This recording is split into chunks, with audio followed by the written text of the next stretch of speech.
Basic accounting terms का एक बहुत important topic, what is discount, ये क्यों जरूरी होता है हमारे लिए पढ़ना। तो चलिए स्टार्ट करते हैं अपनी इस वीडियो को। Hello everyone, welcome back to our channel Ledger Leaf. आज मैं आपको बताऊंगी डिस्काउंट क्या होता है और डिस्काउंट कितने प्रकार का होता है। What is discount? In accounting, discount means a reduction in the price given by the seller to buyer। कहने का मतलब है सेलर के द्वारा बायर को जब उसके द्वारा परचेज किए हुए माल के ऊपर कुछ रिडक्शन दी जाती है, उसी को डिस्काउंट कहा जाता है। डिस्काउंट के 2 टाइप्स होते हैं। फर्स्ट टाइप होता है trade discount. It is given by the seller when the buyer purchases goods in large quantity.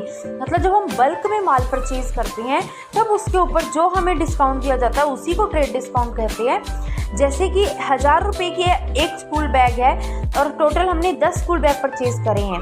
The shopkeeper says, तब शॉपकीपर क्या कहता है, since you are buying in bulk I will give you 10% trade discount. कि अगर आप इसको bulk में खरीदोगे तो मैं आपको 10% का ट्रेड डिस्काउंट दूंगा। मतलब जो चीज़ हमें 10,000 की पड़नी थी अब वो हमें 9,000 की पड़ेगी।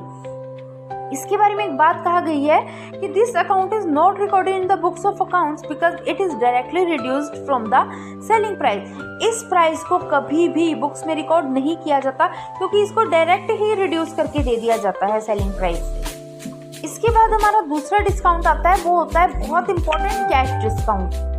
तो कैश डिस्काउंट का मतलब क्या होता है, the discount is given when the buyer make quick payment. यानी कि अब सेलर चाहता है कि एकदम से मेरे को मेरी पेमेंट मिल जाए, ठीक है, तो उसके लिए वो कैश डिस्काउंट देता है। एक एग्जांपल से समझते हैं। If the payment amount is 9,000 rupees and the seller says pay within 5 days and get ₹200 off, then 200 is a cash discount. कहने का मतलब है कि अगर तुम 5 दिनों के अंदर 9,000 की पेमेंट कर दोगे तो मैं आपको 200 रुपये का ऑफ दे दूंगा। तो यही 200 रुपये उसके कैश डिस्काउंट होते हैं और इसको हमेशा एक्सपेंस में लिया जाता है, ठीक है, हमेशा ये कैश डिस्काउंट रिकॉर्ड होता है। तो ये था गाइज हमारा डिस्काउंट का टॉपिक। अगर आपको अच्छा लगा है तो प्लीज़ इसको लाइक शेयर एंड सब्सक्राइब जरूर करना।